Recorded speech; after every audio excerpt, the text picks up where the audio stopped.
Et c'est de cette manière-là qu'on peut se rendre compte à quel point le deuil est présent dans différentes étapes dans les problèmes de surpoids. Salut, cette semaine, je te parle de deuil. Je t'ai parlé de deuil dans cette vidéo-ci où j'ai expliqué tout un tas de choses vachement intéressantes à voir. Aujourd'hui, je vais te parler de la place du deuil dans les problèmes de surpoids. Et vendredi, je vais te parler de la place du deuil dans les abus sexuels. Donc, rappelle-toi ce que je t'ai dit dans la vidéo de lundi, c'est que le deuil, c'est une difficulté d'adaptation, c'est l'expression de la difficulté d'adaptation à une nouvelle situation.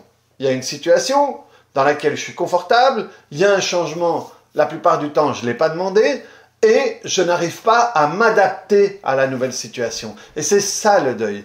Et pourquoi il se retrouve partout dans les problèmes de surpoids? Parce que le surpoids va être l'expression de quelque chose que tu gardes à l'intérieur. Ça, je t'ai l'expliqué durant toutes les vidéos. Tu as la playlist ici des vidéos sur le surpoids que j'ai fait.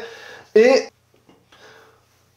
un problème de surpoids va venir de l'expression de, par exemple, comme je te l'ai expliqué plusieurs fois chez moi, une sensation de ne pas exister. Et donc, je me fais exister par le poids. Ou alors, je me sens en danger ou je me sens agressé, donc je prends du poids pour me protéger. Mais donc, ça veut dire que dans ces cas-là, je ne parviens pas à m'adapter à la sensation d'être inexistant ou à la sensation d'être en danger ou vulnérable, on va dire. Donc, je ne parviens tellement pas à m'adapter à ça que je l'exprime par du surpoids. Donc, ça veut dire que le surpoids, à ce moment-là, est l'expression de cette difficulté d'adaptation. Il y a des moments où on va prendre du poids parce que je me suis fait larguer par ma gonzesse, je me suis fait virer de mon boulot, je ne sais pas, moi, je viens d'avoir 40 ans et j'ai la sensation d'être vieux, quelles que soient les raisons. Des fois, il y a des raisons ponctuelles, on peut se dire, tiens, à partir de cet événement-là, j'ai commencé à prendre du poids. Donc, il s'est passé quelque chose dans cet événement-là, ça a créé un changement, ça peut même être parfois un traumatisme, hein, et un traumatisme, c'est un événement chargé en émotions qui te fait changer ta perception par rapport à une partie. Donc, il y a cet événement, cette circonstance, et tout d'un coup, tu te retrouves là et t'es pas bien dans ce qui vient de se passer, ou t'es pas bien dans ce que tu es maintenant, après que ce soit arrivé. Et c'est là que se trouve la tension, c'est là que tu commences. Ça devrait pas être comme ça, j'aime pas ça, c'est pas juste que ça m'arrive, pourquoi toujours moi ou quoi que ce soit. Ça, en réalité, c'est la logorée, c'est les mots qu'on va utiliser pour exprimer que je parviens pas à me faire à cette situation-là, je parviens pas à m'adapter à cette situation-là. Donc, à ce moment-là, je trouve un moyen d'exprimer, donc mon inconscient utilise mon corps pour exprimer ce mal-être que j'ai à l'intérieur de moi, parce que je ne parviens pas à m'adapter à ce qui est arrivé, à cette nouvelle version de moi, hein, à cette identité de moi, parce que tout va être aussi connecté à l'identité d'une certaine manière. Si je m'identifie comme partenaire de telle personne, voilà, j'ai été marié, je sais pas moi, 20 ans, 30 ans avec Cunégonde, nom de vieux, et donc, dans mon identité, je suis le mari de, je suis en couple avec, dans ma tête, dans mon identité, on est deux, on est ensemble. Et tout d'un coup, elle en a marre que je ronfle, elle en a marre que je suis ennuyeux ou quoi que ce soit, et elle me quitte. Et à ce moment-là, dans mon identité, j'ai un problème parce que je me suis toujours vu à deux, je me suis toujours vu ensemble. Et là, d'un coup, je suis tout seul. Et le fait d'être tout seul, ça me reconnecte peut-être à comment est-ce que je me sentais seul avant d'être avec elle. Et donc là, il y a un problème d'identité parce que tout d'un coup, je ne suis plus à l'aise dans cette nouvelle identité qu'on m'impose, parce que moi, je ne voulais pas qu'elle s'en aille. Moi, je voulais qu'on continue ensemble jusqu'à la fin des temps. Et donc, voilà, là, je suis forcé à être quelqu'un d'autre, à changer d'identité, et je ne suis pas OK avec ça. Je ne sais pas comment gérer ça, je ne sais pas comment me faire à ça. C'est une difficulté d'adaptation à cette nouvelle étape. Rappelez-vous que nous sommes des êtres d'adaptation. Durant toute l'histoire de l'être humain, il s'est constamment adapté, et c'est celui qui a pu s'adapter le mieux qui a survécu. Dans le temps, on survivait pas, dans le sens où si tu parvenais pas à t'adapter, à courir vite dans la jungle ou quoi que ce soit, mais tu te faisais bouffer. Maintenant, c'est l'expression de la difficulté d'adaptation ne va pas ou très rarement s'exprimer par la perte de la vie, mais plutôt par un stress élevé, on va dire. Et on va avoir tout des tas d'expressions. Le surpoids est une expression à ce stress, donc je prends du poids parce que toutes les raisons X ou Y. Mais c'est l'expression de cette difficulté d'adaptation. Donc, voilà la place du deuil dans le surpoids.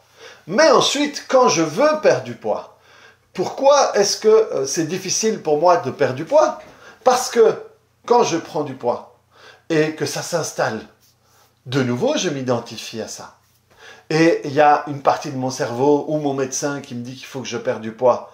Mais le problème, c'est que je n'ai pas réglé tout ce qui a fait que j'ai pris l'astuce que mon inconscient a trouvée pour gérer cette difficulté d'adaptation fait que j'ai géré la situation. Donc tant que je suis là, ça va. Hein? Mais si je sors de là, je vais de nouveau sentir tout ce que j'ai pas su gérer dans cette difficulté d'adaptation. Et donc, quand moi, mentalement, je me dis, ok, je dois perdre du poids parce que je veux à nouveau plaire, parce que je veux, parce que c'est meilleur pour ma santé, etc., etc., etc. Le problème, c'est que c'est une idée consciente. Et tout ce qui se passe à l'intérieur de moi, y compris l'expression du surpoids, est complètement inconscient.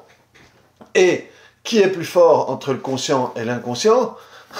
Sachez que plus de 90%, plus de 90% des choses qui se passent à l'intérieur de toi, c'est même plus près de 95, 98, 95, 98%, c'est complètement inconscient. Ton inconscient a toutes les ressources. Consciemment, toi, tu crois que tu gères tout et que c'est toi le plus fort et tout, mais la force ou le levier qu'a ton conscient sur ce qui peut arriver dans ta vie, il est rikiki. Donc, moi, je me dis, ok, je vais perdre du poids, je vais ci, je vais ça, mais je ne change pas toutes les raisons pour lesquelles je me suis vêti de ce poids.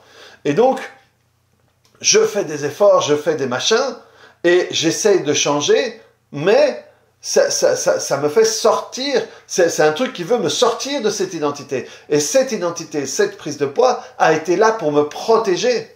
Et donc, je ne peux pas retourner dans là-dedans, qui en réalité, retourner là-dedans, c'est retourner dans le passé, retourner dans la douleur du passé. Et donc, je vais m'accrocher parce que j'ai du mal. À un moment, je peux perdre du poids et d'un coup, je me vois et inconsciemment, je ne me reconnais pas. Non, ou je ne me reconnais pas, ou alors, si on revient dans...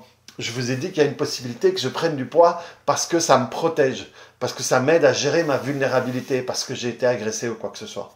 Eh bien, si je perds du poids, quand je me regarde dans le miroir, mon inconscience qui voit, c'est danger. Danger, danger, danger, parce que tu es de nouveau mince, parce que tu es de nouveau belle, parce que tu es de nouveau ci, parce que tu es de nouveau ça. Et donc, c'est une situation dans laquelle je ne veux pas m'adapter parce qu'elle est dangereuse dans mes références internes. Et donc, hop, ça me ramène à un truc plus sécure pour moi, et même peut-être même encore plus sécure au cas où j'essaierais de nouveau d'aller là-bas. Et donc cette difficulté de changer d'identité, c'est une difficulté de pouvoir m'adapter dans une nouvelle version de moi. Et donc là, à nouveau, c'est cette situation de deuil qu'on ne parvient pas à faire. Mais souvent, l'expression de la résistance à perdre du poids, en réalité, la partie de toi qui résiste est la même partie de toi qui t'a amené vers le poids parce que dans ces références, c'était plus sécure de te positionner comme ça.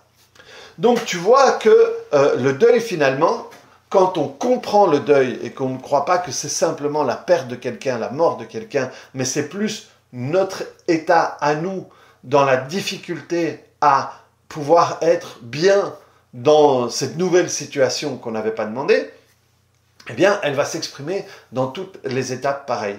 Et tu vois passer je sais pas moi, de vegan à carnivore ou de omnivore à machin et tout.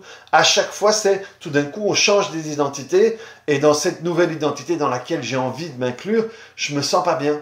Je parviens pas à m'adapter à cette nouvelle identité voilà, de sportif ou de pas sportif ou de quoi que ce soit. Et chaque fois que je change de version de moi, la résistance qu'il va y avoir et éventuellement le retour en arrière, c'est je ne parviens pas à m'adapter dans ce nouveau costume dans lequel je veux rentrer.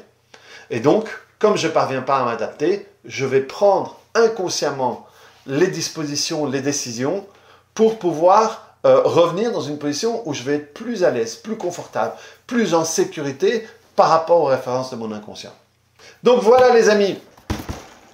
Voilà pour le deuil dans le surpoids. Vendredi, on se retrouve pour parler de deuil dans la prise de poids. Et tu peux regarder cette vidéo qui va te donner un petit peu plus d'infos par rapport à tout ça. Allez, salut!